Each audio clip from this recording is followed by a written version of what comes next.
All right. Hi, everybody. I'm going to start. Just send me a thumbs up in the chat section if you can hear me fine, if there's any problem, or if there are any questions.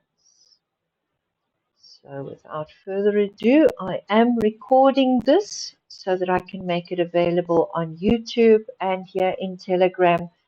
So, if there are any objections, sorry. No? Okay, so let's get going. The work desk is our focus for today. And what I wanted to discuss with you is how important, why it would be important for the work desk. But before I do that, please just give me a moment to introduce myself to those of you that don't know me. My name is Esty Matthias. I'm a Parama Body Talk practitioner and I've been involved in healthcare metaphysics for the last 20, 25, 30 years. And what I've realized is that energy affects people in different ways. And not only is it our physical, but also our mental, our spiritual growth, as well as our emotional aspect, which is affected by energy. So in 2016, I was introduced to the concept of Batsi, which I have studied a bit in, quite a lot. And last year we did the date selection course with Joey Yap Academy. And then this year, much more in depth with Feng Shui. So Feng Shui is the art of not placing objects, but the art of measuring the flow of energy and how environmental energy affects people inside their offices, inside their um, kitchens, their houses, and that is what this section is about. The work desk is one of the 5 critical areas which we would look at when we are doing authentic Feng Shui. Because the internal energy undermines our health, our wealth, our relationships, and that internal energy is aggravated by whatever negative features are outside in our environment. Last week I dealt with the external Sha-Chi factors and how we would want to avoid that, what to do with it if it is in our environment. And this week we are starting with the internal second part because last week it was about the front door. So this week we're looking at the study room, but it's also the place where our students sit and work, where you might be able to do some research, browse the internet. Maybe you say, I don't need a study desk, but you have a desk where you would sit and do paperwork, for instance, or whatever else you need to do within your work desk. A lot of people these days are working from home. So work desk or study desk is very important. And we cannot control the energy called the flying stars, which change annually, monthly, daily, hourly. But what we can control is how we set up our very important 5 areas: our front door, our bed, our stove, our study room, and the balcony. So what we can control is the layout of the office and the internal areas. So when it comes to looking at external features, for that you would need a professional consultation from a Feng Shui certified practitioner. So the next thing that I want to do is please invite you to link with me on Telegram so that you can know a little bit more about this vast topic of the metaverse. And I'm just trying to get to my next slide. My apologies. Right. So the internal Sha-Chi deals with our inconveniences in life, the lack of performance, our relationships. Maybe we're not performing in terms of our health. Maybe we're not getting the career prospects or the wealth accumulation or the growth and the success that we want. And that is all because of the internal Shar-Chi factors. We don't use crystals, colors on the wall, resin objects, salt water to mitigate the negative features because you cannot fight fire with a color or a crystal. You would need to fight fire with another element. And just on that topic, there are many different schools of Feng Shui. And some look at short term, some look at long term, others advocate the use of colors and crystals and resin objects and the cat that waves and the magical dragon at the gate that's going to protect you. And for me, that is not authentic Feng Shui. And I'm not alone. Many of us feel that way. So we need forms and we need formulas. But without forms, there are no formulas because they work together to give us the desired results of what we are looking for. Anything positive in your environment enhances the good energy. Anything negative in the environment brings out the negative aspects of these flying stars. So good energy is not going to counter the bad form. Okay? So just because the internal aspect is set up well and you have negative stuff on the outside, that negative stuff is going to countenance that which is set up well on the inside of your property. So the effects of the form and the energy will happen at the same time, causing this clash, which is referred to as Shar-Chi. So negative forms come into our environment, clashes, is too fast, pierces the heart, clashes into the brain. That is Shar-Chi, and it affects health and wealth, relationships, performance, money coming in, money going out just as fast. Right. So relationships, wealth, health, obstacles in life, you cannot achieve the desired results you want in life. With a bad form and a good setup, the business is not sustainable or there are problems with saving the money that you are getting from your business. This can very often result in lawsuits, medical expenses, accidents. It can weaken the money very quickly.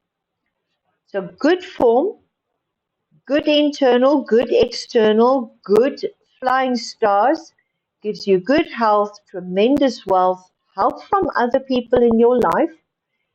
So what we want is space. We want corridors to be able to flow that freely. We want a roof. Something needs to be on top of it in order to contain it. And we need the doors to be able to circulate that energy right through. Instead of coming straight in, going straight out, we want to have this energy meander slowly. You can think for yourself. Boom, in, out. Or come in and is able to circulate and meander. Right. So what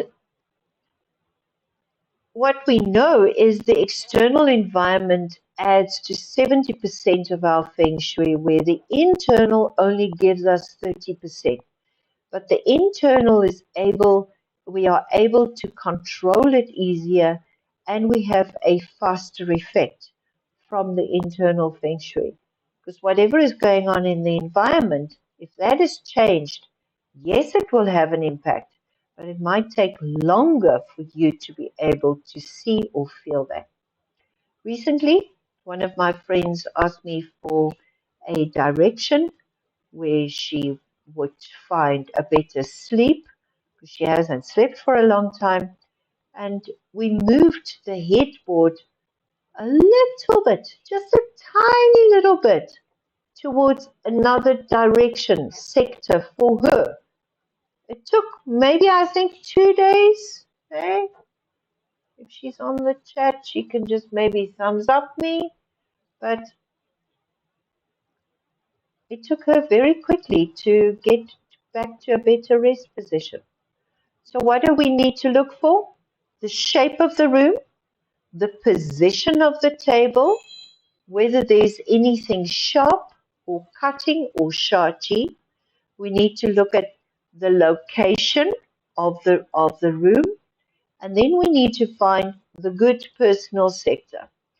So what I'm introducing to you today is at least to look for this one aspect of Shati, because your desk controls your work, your self-improvement, the ability to read and understand and to learn. So the next section that I want to tell you a little bit more about is what can you get if this is done properly, is if the work desk is placed in the life generating area, which is your own personal sector location of the study room, um, provided we're going to get the form right. It gives us that growth and advancement. It gives us the success, the authority, good performance, recognition, drive, aspiration. That is in the life generating sector. In the nobleman sector, this will result in good reputation, communication skills, uh, gaining recognition from high ranking people, those in position of power, and it's basically one of the ideal locations. In the longevity sector, it's great for relationships, for interpersonal relationships, speaking to other people, public relations, for instance, marketing. In the stability sector, which is the best place for the study room in the house or in the office, it gives us improved studying, good grades, to be able to understand a subject. Now, many of our subjects are quite like, oh my good grief, how do I ever understand this? This looks like a terrible thick book. And then use the stability sector that will give you that extra stability in order to grasp what it is that you want to do. It also gives us peace of mind and helps to enhance our cognitive and our thinking skills. Annually, there is such a thing as the academic star, and that is what a Feng Shui practitioner would look for to activate in order to give you that little cherry on top. And I'm sure we can all do with a little cherry on top sometimes. So let's look at some of the features of a study room that we want to avoid, and then look at what it is that we do want to bring in. So firstly, a study room facing another door. When the energy rushes in a straight line between two rooms, it's not considered very good. It would be better to meander that energy. So if there's a big open space in front of the workroom, the study room, where the energy can collect before it clashes into you, the work desk, that would be better. So consider the distance between the two room doors, because if they are too close, the energy is compressed and it rushes in. When the space is bigger, there is opportunity for the energy to gather, meander, slow down, calm down, and then come into the work desk. So the study room door facing the edge of a wall. So the door faces out, it faces directly up against the edge of another wall that side. And then that corner of the wall creates the shati pointed at the study room door. This affects the quality of the room regardless of whether it's in a good sector or if the door opens into a good direction. And this is not the type of room that you want to use as a study room, unless you extend the wall outside using cabinets or other options. so that your door of your study looks up against a solid wall. But if it looks up against a sharp corner of that wall on that side, you're going to have problems. So beam across the desk suppresses the chi. It increases the stress, causing health problems like headaches, migraines, all kinds of things. Because you've got this beam right across your head, and it's going to almost cut the brain. So, hello. Now my brain is feeling right open. That is not that bad if you can just move your desk so that you're not sitting directly under the beam. So just bear that in mind when you look at a work desk room or a room setup, a messy desk. This is almost as bad as trying to work inside a mud pool. It's going to be messy, it's going to be disorganized, it's going to affect all areas of your life. And this should be avoided. A slanted study room ceiling. This is where the roof is like that, and then the one section of the roof is slanted at one end. Now, if the desk is here and that slant is over there, what's going to happen is that there's going to be a lot of pressure on this section here where that roof is slanted, that ceiling is slanted. Because you can see here the energy gets smaller the closer it goes to that slant. So always under pressure, restlessness, lack of concentration. No lights are going to fix this. So you can't bring light into that area and think it's going to magically disappear. But you would want to move your desk as far away from that slant as possible. And know that that energy underneath that slant is always going to feel pressurized, like a pressure cooker. So try and avoid that kind of area for a workspace. But if it's unavoidable, just move your desk to a better location. If there's a window behind the desk, this gives us lack of support, again, restlessness, uneasy, decline in the performance, how we can work, and in academia. If there's a natural landform feature behind that window, outside the window, like a lake or some trees or a park, where the energy can meander and gather and slow down, that'll be fantastic because you'll have the light behind you. Just make sure that the edge of your desk is up against a wall. Because if there's a lack of support, and there's a lack of support, you are on the open sea all by yourself. And that is kind of the effect that that window can bring to you, is feeling lost, feeling abandoned. Just make sure that there are no Sha-Chi factors outside in that open space, and nothing is pointing directly to your back, to where you are sitting from this window. Excuse me. So the same principle would apply to a desk with a back to the door. This makes a person feel uncomfortable, lack of support, lack of stability, and a lot of backstabbing issues going on in life as well. So a desk facing a door. Facing the door is fine, as long as you're not facing the door head on. If the door is there, or the door is there, or the door is there, just make sure that that energy is not coming directly at you. This is referred to as rushing chi, and if it's unavoidable, a plant in place there, right there, so door, put a plant, okay? Let the people walk around the plant, or have the plant between you and the door, so you have a little bit of a protection. So I'm going to stop it. but it will slow it down.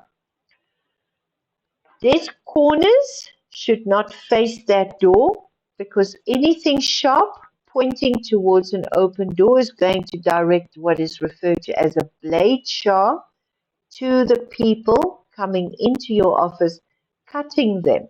You don't want to cut other people down. Back facing the wall. You want a little bit of space between your chair and the wall for that energy to be able to meander around. Because if your back is directly up against the wall, you're feeling trapped. Um, there's lack of stability. There's no advancement in work and study. But if there is that space between you and the wall, that is known as the command position, where you are able to give the commands and other people listen. So you want to make sure that you face your personal good directions as determined by your lifestyle. But always make sure there's a wall behind you. This is one of the, don't compromise on that. If you can't have a wall behind you, you want to basically make sure that you have a cabinet, a shelf, something to give you that significant support, commanding position, the ability to rise up in rank in both academia, work performance. Just again, make sure there's no sharp corners pointing to your back from the cabinet, and put stuff on your shelves, because empty shelves is empty energy, it's empty promises, empty um, work, okay, not going anywhere. So just put stuff onto the shelf so that you're filling up your academia work performance with something conducive. This picture, which I know that you guys can't see right now, but because I'm recording it, you can watch the replay and you'll see the pictures of the slides. This particular picture is actually a picture of a director's office who has risen in ranks in less than 2 years, starting, and now she's actually one of the directors. Her table is placed with her back to the wall, as well as one side touching a wall, and that was done specifically because of um, another method of Feng Shui which we use, which I won't go into right now. So thank you very much for attending. If any of you have questions, please feel free to type it out for me. And I invite you to join my Telegram channel for more information. You can either scan the code or use the following URL. And I look forward to seeing you all next week, where I will be discussing the which one was it next week? Was it kitchen or was it room? Because there are two more left. One is the kitchen, one is the workroom. So maybe I should put out a vote. What do you want to know more of? Relationships or health? Because that is what the kitchen and the bedroom regulates. So wealth, relationships, or health, relationships. Let me know. Look forward to seeing you soon. Guys, any questions?